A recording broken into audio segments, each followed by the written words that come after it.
అందరికీ వందనాలు చెల్లిస్తున్నాను. అందరికి వందనాలు. దేవుని వాక్యాన్ని చూద్దాం. దేవుని వాక్యాన్ని పరిశుద్ధ గ్రంథం నుంచి లూకాసు సువార్త 13వ అధ్యాయము 10వ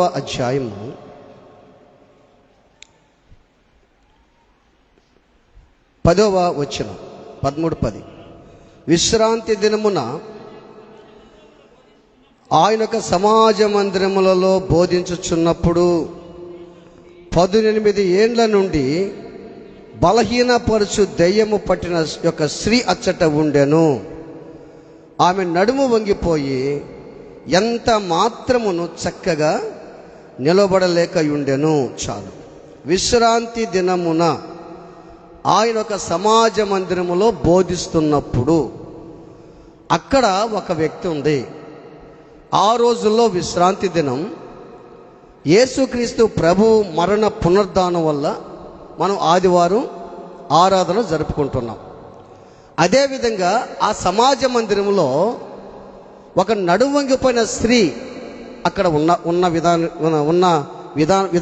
విధానాన్ని బట్టి అది ఈ రోజున ఇక్కడ మనం ఆలోచన చేస్తే మన దగ్గర ఈ పరిశుద్ధమైనటువంటి ఆరాధనలో అనేక మంది మనకి చేరున్నాం. ఆమెకు అక్కడ నడుము వంగిపోయింది.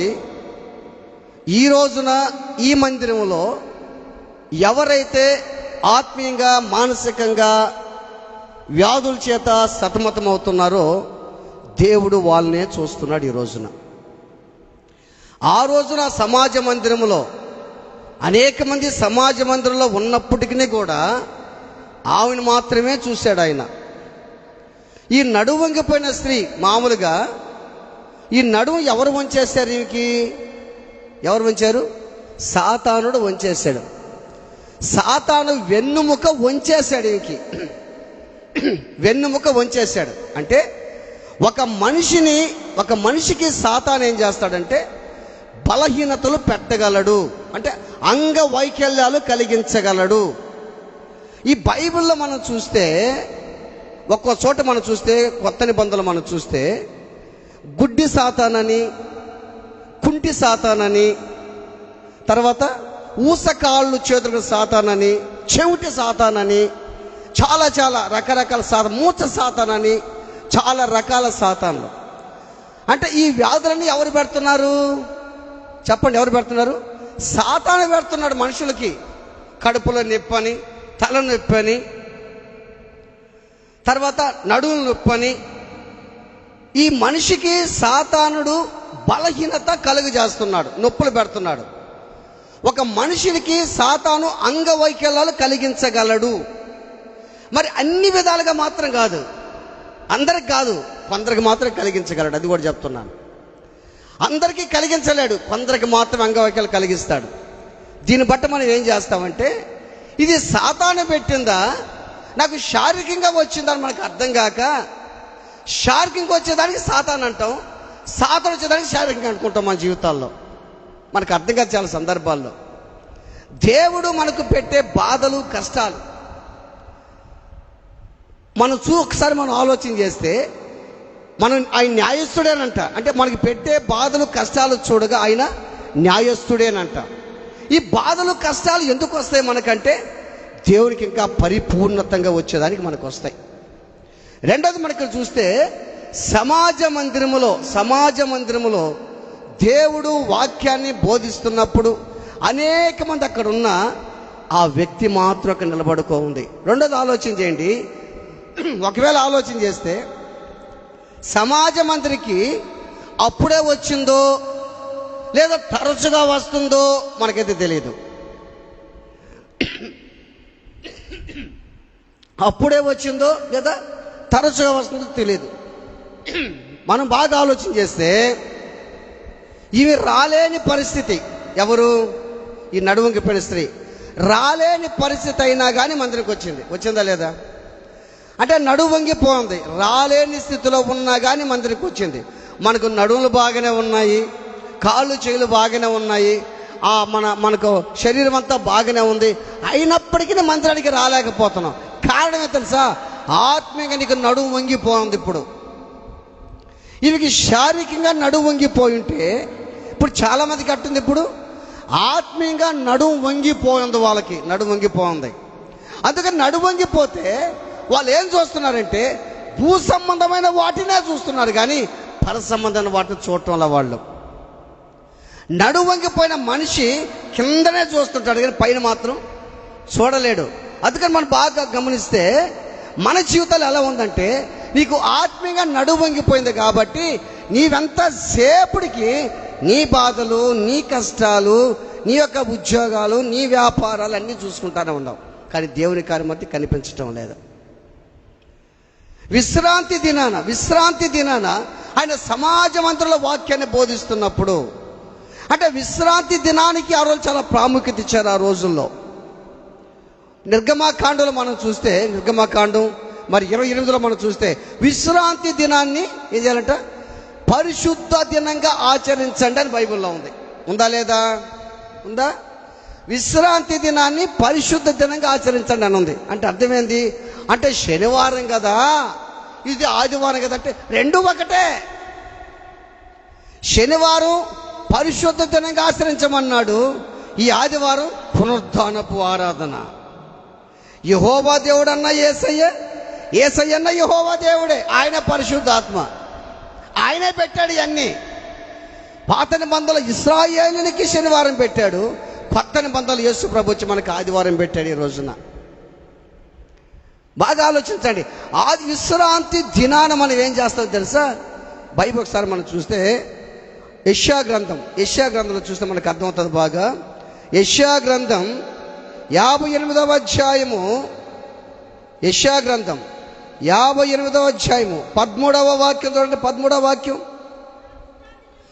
నా విశ్రాంతి దినమున వ్యాపారము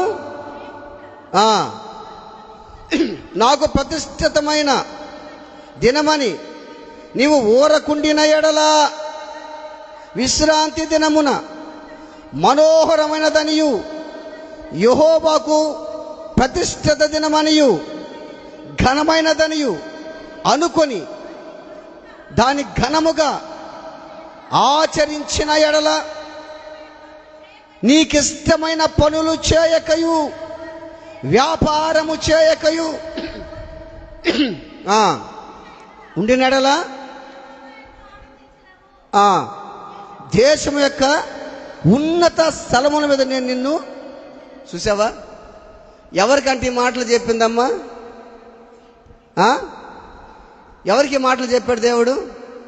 విశ్రాంతి దిన అంటే పరిశుద్ధ దినాన్ని, ఆదివారాన్ని ఆచరించే వాళ్ళకి చెప్తున్నాడు ఈ మాటలు. ఆదివారం కొంతమంది ఆచరించారంట. ఏం చేస్తారంట? ఆదివారం పూట వాళ్ళు వ్యాపారం చేస్తారంట. వాళ్ళు ఏం చేస్తారంట? వ్యాపారం. ఆదివారం వ్యాపారం చేస్తావు. ఇంకేం చేస్తారంట? ఆదివారం విశ్రాంతి దినాన్ని కాలదనుకుంటారంట. రెండోది పవిత్ర దినం రోజు ఇష్టం వచ్చినట్టు ప్రవర్తిస్తుంటారంట. ఇంకా చూస్తే పని లేని మాటలంట. అంటే ఒక విశ్రాంతి దినం మనకుందే, పరిశుద్ధ దినం ఉంది అని అర్థం చేసుకోక ప్రజలు ఏం చేస్తారంటే ఆ రోజే బిజినెస్, వ్యాపారం, ఆ రోజే పని, ఆ రోజే చేలో పని చేయటం, ఆ రోజే ఊరికి పోవటం, ఆ రోజే ఇంకో పని చేయటం, ఆ రోజే లేని పనులు పెట్టుకోవటం. చూడండి, ఈ విధంగా కానీ ఉంటే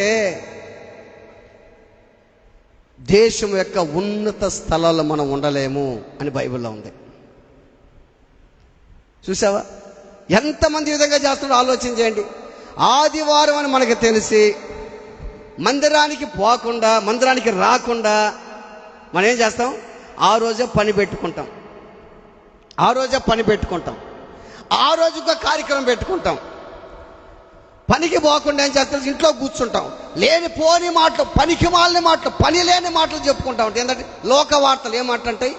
లోక వార్తలు అంటే మనం చెప్పుకునేది లోక వార్తలు చెప్పుకుంటుంటామంట. ఈ విధంగా చేస్తున్నామే మన జీవితంలో ఆలోచన చేయండి. ఎంతమంది విధంగా చేస్తున్నారు? ఆదివారం యొక్క ప్రత్యేకతలకి అని కనిపించటంలే. అని ఈరోజు ఆదివారమే విశ్రాంతి దినమని కనపడటంలే. ఈ నడువంగిపోయిన స్త్రీ రాలేని స్థితిలో కూడా మందిరంకి వచ్చింది. రాలేని స్థితిలో మందిరంకి వచ్చింది. నీకు అన్నీ బాగానే ఉన్నాయే, కాలు చేయి బాగానే ఉంది, ఆరోగ్యం బాగుంది, అన్నీ బాగున్నా కానీ నువ్వు మందిరికి రాలేకపోతున్నావంటే నువ్వేం చేస్తున్నావు? ఈ రోజున ఎంత దిగజారిపోయినావు నువ్వు ఆలోచించాయి. దేశం యొక్క ఉన్నత స్థలాల్లో ఎలా కూర్చుంటావు నువ్వు? ఈ వాక్యం చదువుతూ ఉంటాం కదా మనం, చదివితే నీకు తెలియట్లేదా? నా విశ్రాంతి దినాన వ్యాపారం చేస్తాను మీరు అంటున్నాడే దేవుడు. ఈ వ్యాపారం ఏం చేయలే పాపం. ఏడకి వచ్చిందామె? మందిరంలోకి వచ్చిందామె. ఆలోచన చేయి. ఒక ఆయనకంట ఒక టిఫిన్ అంగడి ఉంటుందంట. టిఫిన్ అంగడి, ఆయనకి టిఫిన్ అంగడి.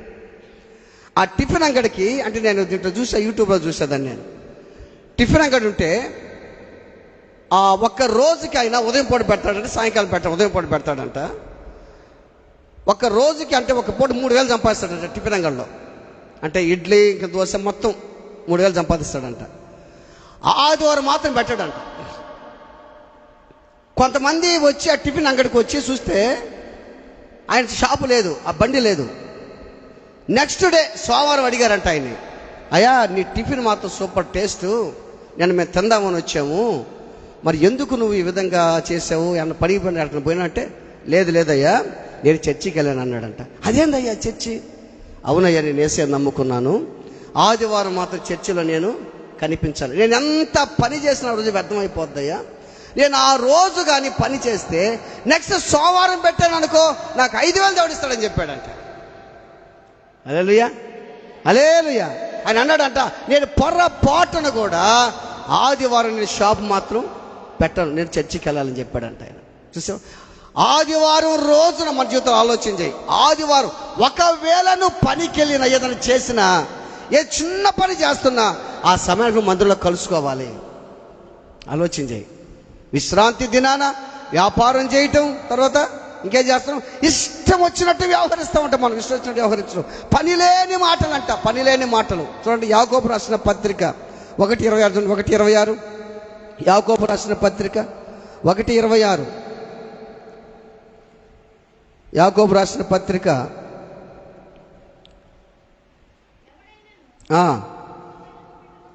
1:26 అమ్మా. యాకోబు రాసిన పత్రిక 1:26. అదేనా?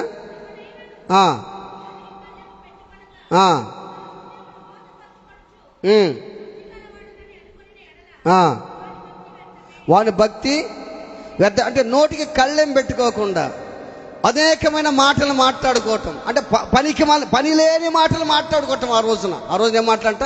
పని లేని మాటలు మాట్లాడుకోవటం. మన జీవితంలో ఆలోచన చేయండి.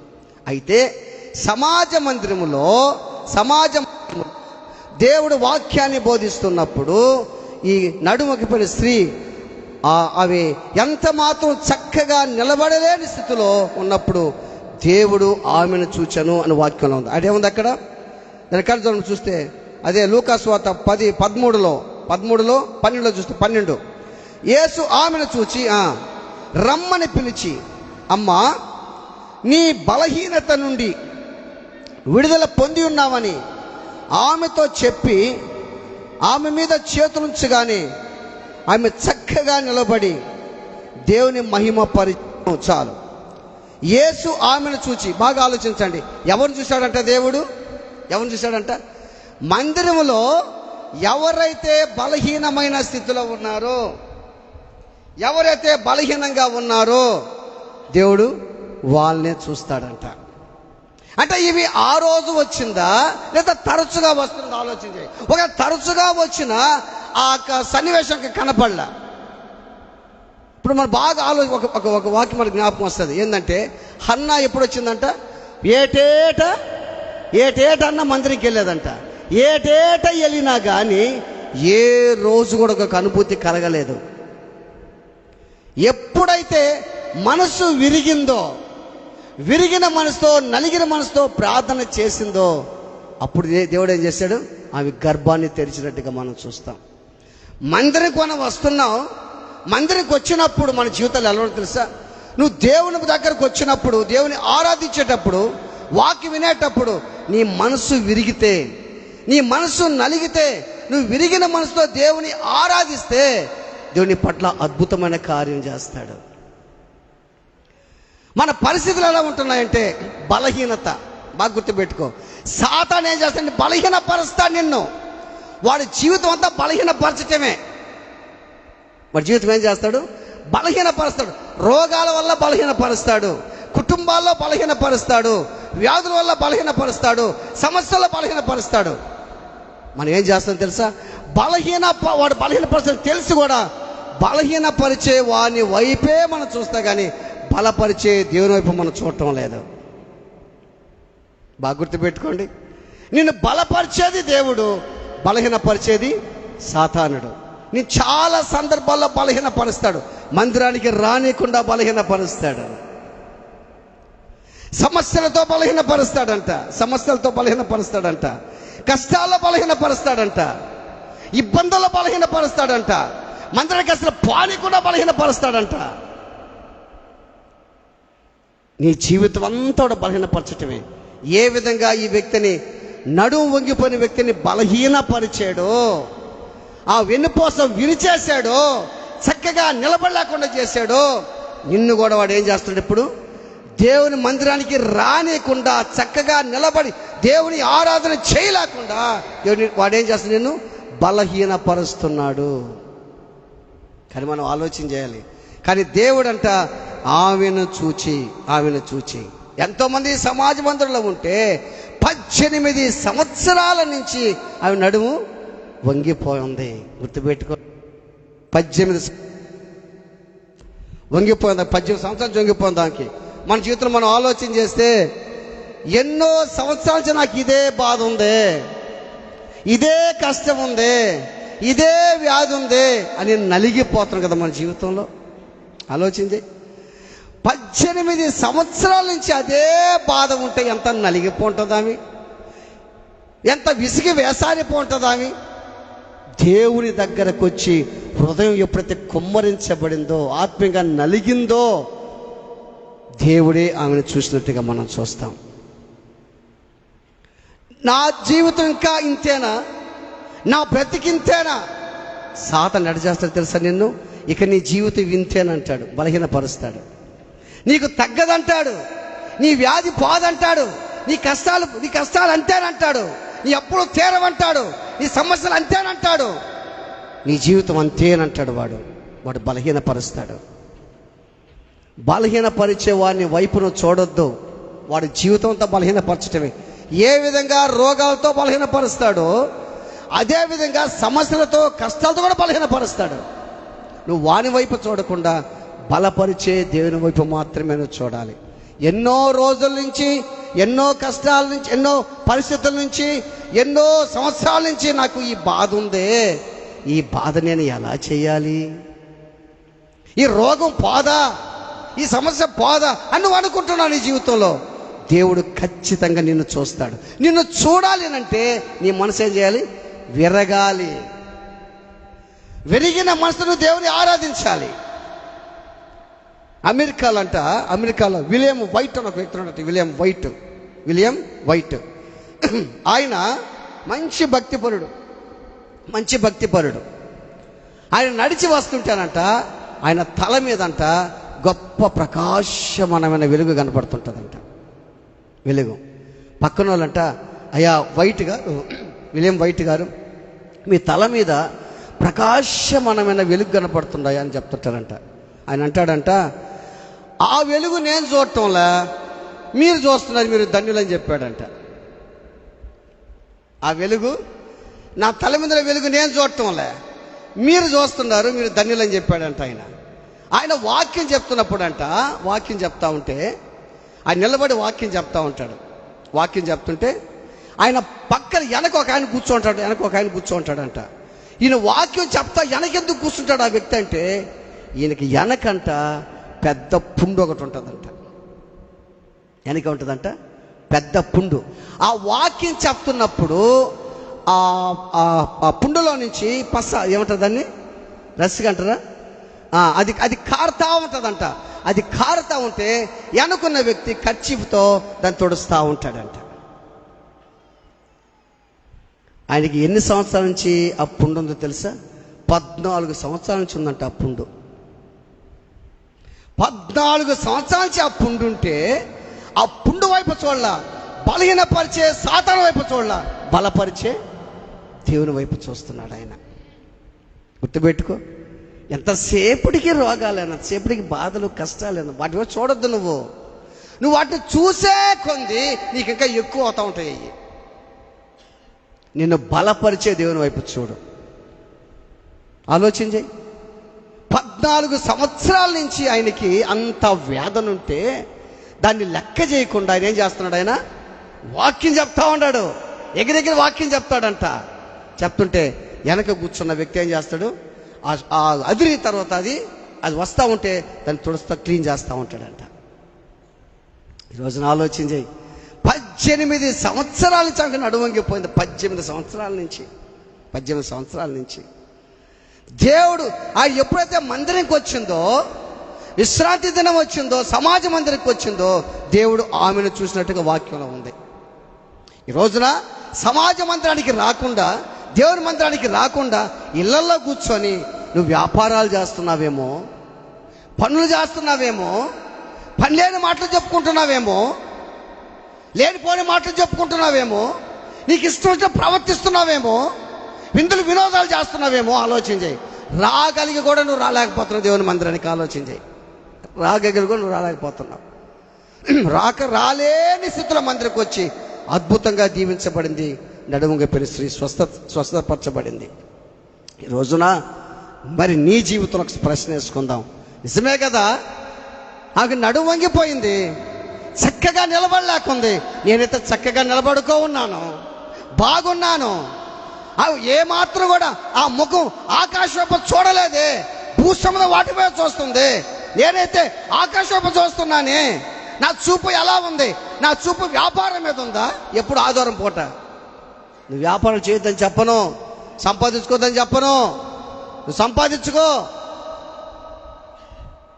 నువ్వు బాగా బలపడు, డబ్బు సంపాదించుకో, నీ పిల్లల కోసం, భార్య పిల్లల కోసం కష్టపడు. ఒక్క ఆదివారం దేవునికి సమయమే. నువ్వు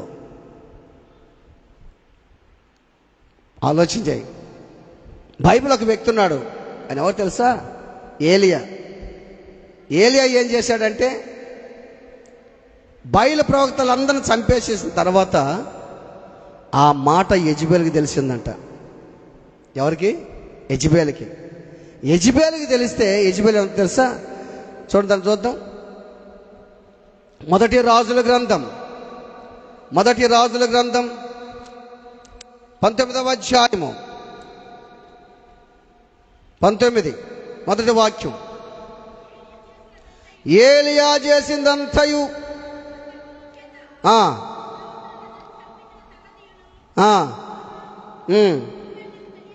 యెజబెలునకు చెప్పగా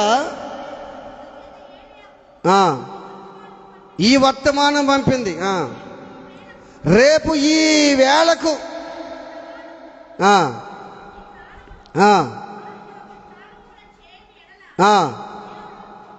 అపాయం కలుగు చేయను గాక అని అన్నది. చాలు. అంటే బయలు ప్రవక్తల్ని ఏలియా చంపించేసిన తర్వాత ఈ మాట అహాబు యెజబెలుకి చెప్పాడు. యెజబెలు పాత నిబంధనలో యెజబెలు చెడ్డ స్త్రీ, భక్తి లేని స్త్రీ, దుర్మార్గపు స్త్రీ యెజబెలు. అదే యెజబెలు గురించి ఒక మాట చెప్తాడు. ఏం చెప్తాడంటే ప్రకటన గ్రంథం 2వ అధ్యాయము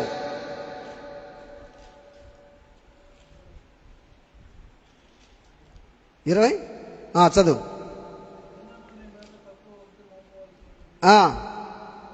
ఏమనగా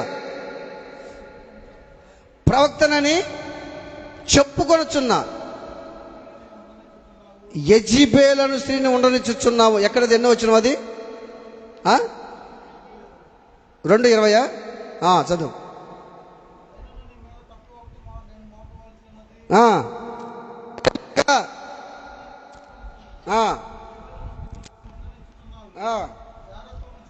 జారత్వము చేయుటకును విగ్రహములకు బలిచ్చిన వాటిని తినుటకును అది నా దాసులకు బోధించుచు వారిని మోసపరుచుచున్నది. చాలు. ఏం చెప్తుంది అంటే తొయతైర సంఘములో ఇటువంటి వ్యక్తి ఒక ఆమె ఉందంట. ఆమెం చేస్తుంది తెలుసా? నేను భక్తి పర్రాలని చెప్పుకుంటుందంట, పరిశుద్ధురాలని చెప్పుకుంటుందంట. ఆ పరిస్థితి అట్టుందంట. విగ్రహాలు పెట్టింది తినమంటాం, జాగ్రత్తం చేయటం, తప్పుడు పని చేయటం, అంటే యెజబెల్ లాగా ప్రవర్తిస్తుందంట. ఈమె కూడా యెజబెల్ లాగా ప్రవర్తిస్తుందంట. ఆలోచన చేయి. అటువంటి యెజబెల్ ఏం చేసిందంట? ఇప్పుడు ఏలియా దగ్గరకు వచ్చి ఏం చేసింది? రేపు ఈ వేళకు నేను నీ ప్రాణం వారిలో ఒకరి ప్రాణం చేయని ఎడలు దేవుడు నాకు గొప్ప అపాయం కలుగు చేయను కాకన్నది. ఆ మాటకి ఏం చేశాడు ఏలియా? భయపడిపోయాడు, బలహీనమైపోయాడు. ఆలోచన చేయి. బాగా గుర్తుపెట్టుకో, ఒక బలమైన పని చేసిన తర్వాత చిన్న ఆటంకం వస్తే మనిషి బలహీనం అయిపోతాడు. రెండు పని చేశాడు ఈయన. ప్రార్థన చేస్తే ఆకాశం నుంచి అగ్ని దిగి వచ్చి మాంసం దహించి వేసింది. ఒక ఆడ మనిషి ఏం చేసింది? నిన్ను చంపేస్తుంటే బలహీనం అయిపోయాడు. బాగా గుర్తుపెట్టుకో, పక్కనోళ్ళు బలహీన పరుస్తూ ఉంటారు నిన్ను. పక్కనోళ్ళు ఎలా చేస్తుంది తెలుసా? నీ పని అయిపోయింది చూసుకుందాం రా, నిన్ను ఖచ్చితంగా బలహీన పరుస్తూ ఉంటారు పక్కనోళ్ళు. నిన్ను గుర్తుపెట్టుకో, ఆలోచన చేయి. ఏలియాని ఈ యొక్క ఆడ మనిషి బలహీన పరిచే లోపల ఏం చేశాడు? నేరుగా వెళ్ళిపోయినాడు. పాపం ఇంక అడ్రస్ లేదు. నేరుగా వెళ్ళిపోయి ఒక బదిరి వృక్ష కింద కూర్చొని మరణాపేక్ష గలవాడై, అయ్యా నా పిదకు నేను ఎక్కువేం కాదు నాయనా నన్ను తీసేసుకొని ప్రార్థన చేశాడు. దేవదూత వచ్చాడు. దేవదూత వచ్చి తట్టి ఏం చేశాడు అక్కడ? చెప్పు, చదువుదాన్ని. పరుండి ముట్టి నీవు లేచి భోజనం చేయమని చెప్పాను. అతను చూచినంతలో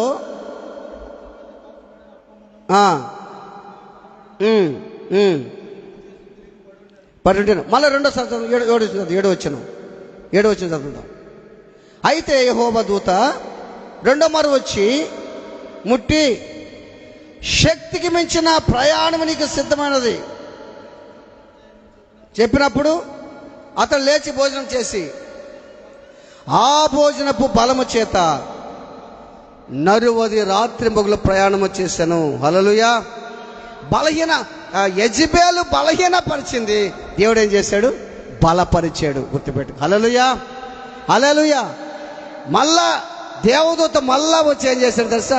నీళ్లు రొట్టెలు తీసుకొచ్చి తిని నువ్వు బలపొందు,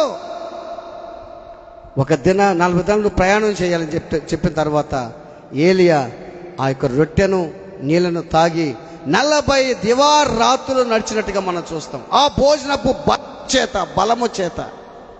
ఆలోచన చేయి. ఇప్పుడు నువ్వు జీవితంలో దీవించబడాలి అంటే బలహీన పరిచేవాడు సాతానుడు. అంటే నేను బలపరిచేది దేవుని వాక్యమే. ఆమేన్, హల్లెలూయా. నీ దేవుని వాక్యం బలపరుస్తుంది.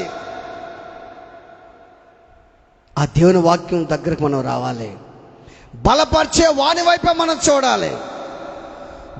బలపరిచే దేవుని వైపు మనం విజ్ఞాపన చేయాలి. ఆలోచన చేయండి. మన జీవితంలో ఎలా చేస్తున్నాం, ఎలా ప్రవర్తిస్తున్నాం? విశ్రాంతి దినాన మందిరంలో అడుగు పెట్టకుండా ఉంటున్నామా? జీవితాంతం మన పనేనా? గుర్తుపెట్టుకో. దేవుడు ఏం చెప్పాడు? ఒకసారి చదువుదాం దాన్ని. నిర్గమాకాండం 28 చదవండి. 28 నిర్గమాకాండం 28 అధ్యాయం 8వ వాక్యం. నిర్గమాకాండం.